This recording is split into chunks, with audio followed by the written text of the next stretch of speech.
Inside, it's comfortable. Inside a house, inside a family, inside a routine. But what if we widen our view beyond the fence across the street? Outside, we find people struggling with loneliness, poverty, families that don't look like ours, or without a safe family at all. Jesus didn't call us to live by our neighbors. He called us to love our neighbors.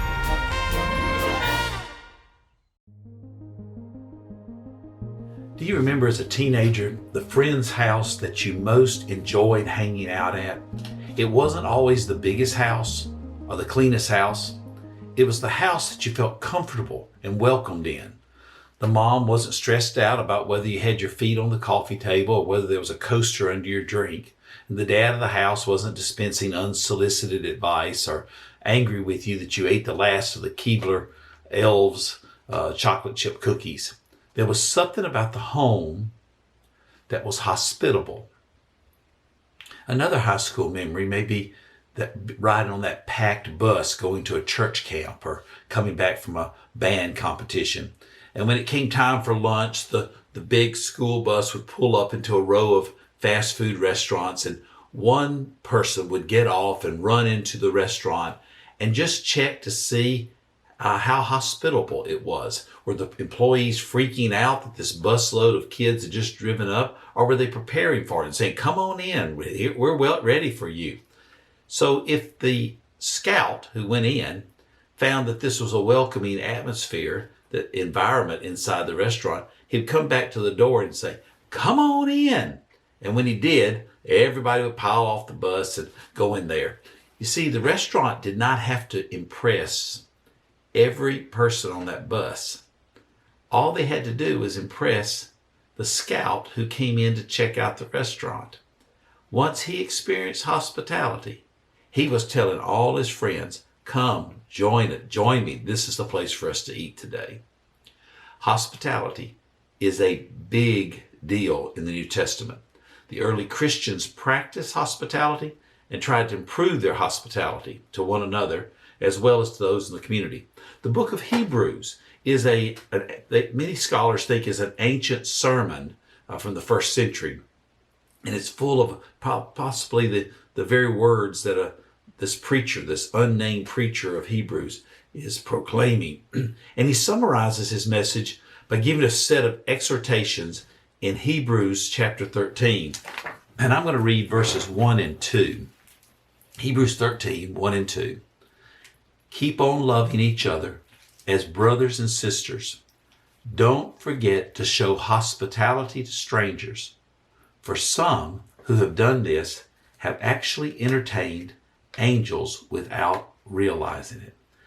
Do you notice that? I want you to notice this pendulum between he's telling the people of God, keep on loving each other as brothers and sisters, and then don't forget to show hospitality to strangers. Love each other, love the strangers. Show hospitality to each other, show hospitality to strangers. The love that's referred to in verse 1 is not our classic agape word that we use for the self-sacrificing love of God and the self-sacrificing love we're supposed to have with each other. In verse 13 of Hebrews in verse 1 of Hebrews 13, when he says keep on loving each other, it's phileo, like Philadelphia, a brotherly love, a friendly love, a kindness love toward your brothers and sisters. And then in verse 2, when it refers to showing hospitality to strangers, that hospitality is the same phileo, friendship, to xenia, friendship to strangers. Show hospitality to those you don't know as well. Show hospitality to those who are strangers to the community. Keep on loving each other as brothers and sisters.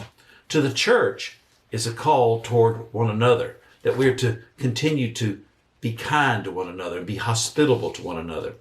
And that ain't always easy, because we've all got our parts of our personality that are weird. Some of us are obnoxious. Some of us are takers. Some of us are constant complainers. Some of us we're self-absorbed. We all have those parts of ourselves that are hard to love. And yet the teaching of our faith is that we're to keep on loving one another as brothers and sisters. A brotherly love, a family love. You don't always get along with all your siblings. You don't always get along with all your family members, but you're still held together by a blood bond that causes you to remain some degree of loyalty and a connection to one another.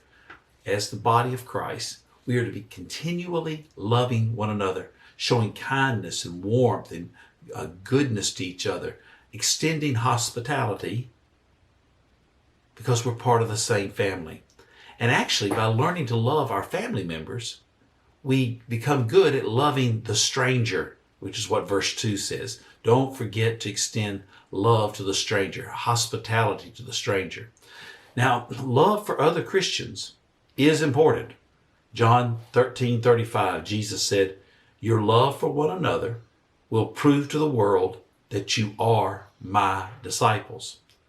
But love for Christians is important, even essential, but may not be that impressive, because Jesus said in Matthew 5:47, "If you're kind to only your friends, how are you different from anyone else? Even pagans do that."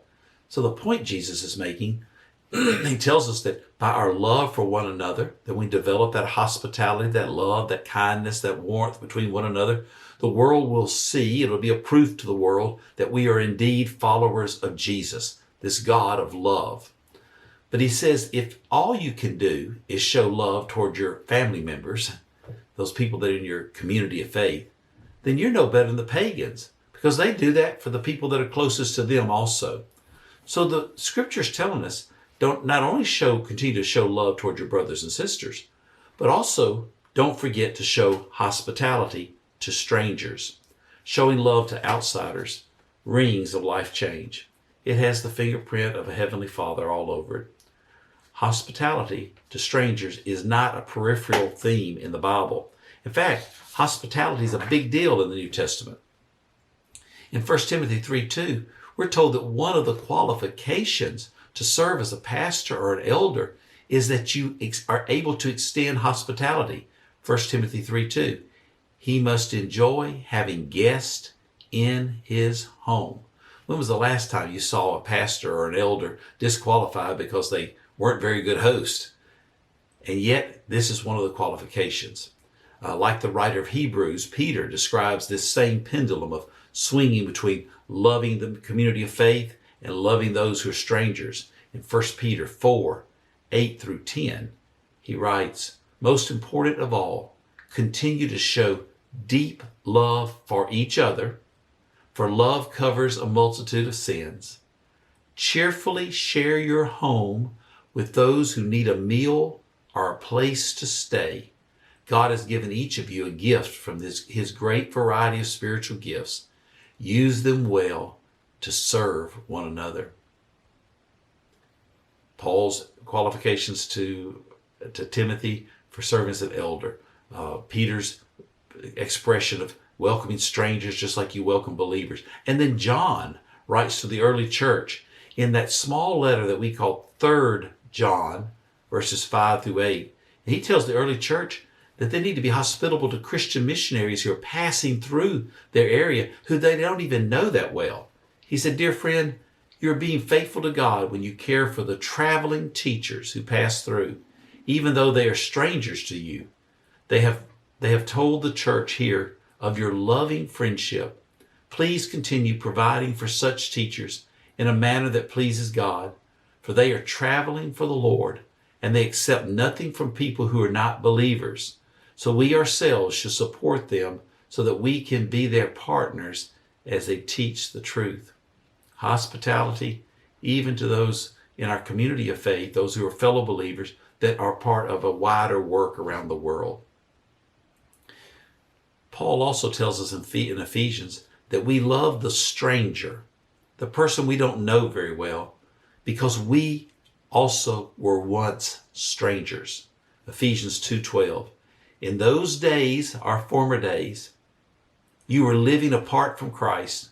You were excluded from citizenship among the people of Israel, and you did not know the covenant promises of God that he had made to them. You lived in this world without God and without hope. Ephesians 2:12. And Romans 5:8. But God showed his great love for us by sending Christ to die for us while we were still sinners. We were once strangers, and we've been brought home by the hospitality of God. Welcomed strangers should be quick to welcome strangers. Now, a stranger in the Bible could be someone that you've never met before, or maybe you've met them for the first time. A stranger could be someone from a different cultural background than you. And in the Old Testament, a stranger was someone outside the covenant community of God's people. So extending that grace, that love, that comfort to people who may be seeking God. The writer of Hebrews 13, our focal text for today's message, is calling for both a love of fellow Christians and a love for outsiders. Hospitality may actually be the key to evangelism in the 21st century in America. The most strategic place to engage the unbelieving with the good news of Jesus may be the turf of our own living room or your backyard, an open house, an open schedule, an open ear, or an open invitation to the stranger, those who've not yet discovered Jesus. In our church, Chad and Kendall Mitchell have been opening their home to our congregation for the last several weeks to gather for a light meal and followed by a pre-selected person telling their life story, their God story for the night. So for 30 to 45 minutes, we give our undivided attention to one person as they tell about their journey. It's a remarkable experience for the one giving it, because how often in our life do we ever have anyone who will sit and listen with undivided attention for 30 to 45 minutes to us? And it's a great experience for those of us who are witnessing the story to see that they, like us, have points in their life that are very inspiring and reassuring, but also times that are heartbreaking and life transforming. Chad, who is one of the hosts, he and Kendall, he's fond of reading 1 Thessalonians 2:8. We loved you so much that we shared with you not only God's good news, but our own lives too. Hospitality is a call that you and I have as believers to share not only the good news that we have, but also our very lives, our stories, what we're going through, because that becomes an open invitation to others, to strangers also finding Jesus.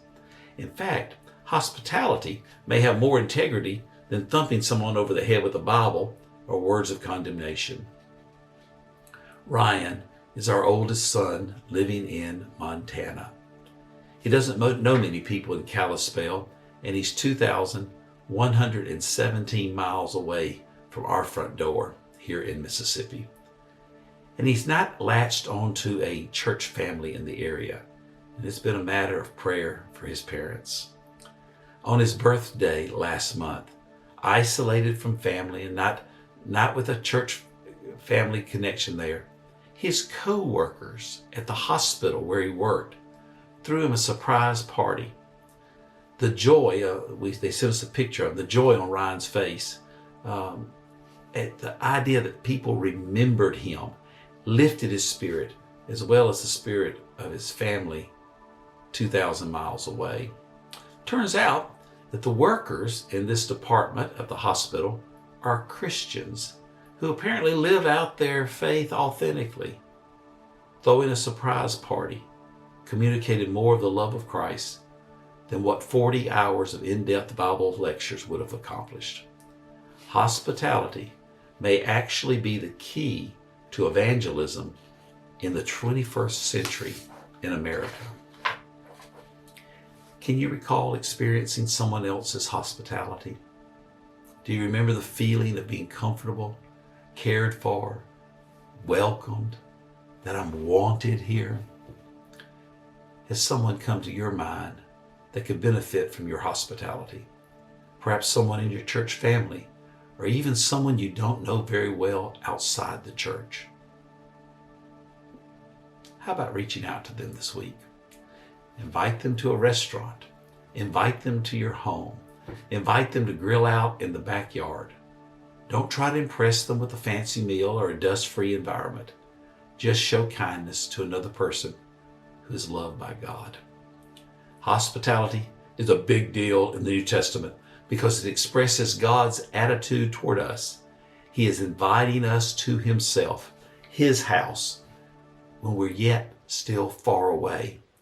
Once we enter the house, we experience kindness, warmth, belonging, hospitality. Hebrews 13, 1 and 2. Keep on loving each other as brothers and sisters. Don't forget to show hospitality to strangers, for some who have done this have entertained angels without realizing it.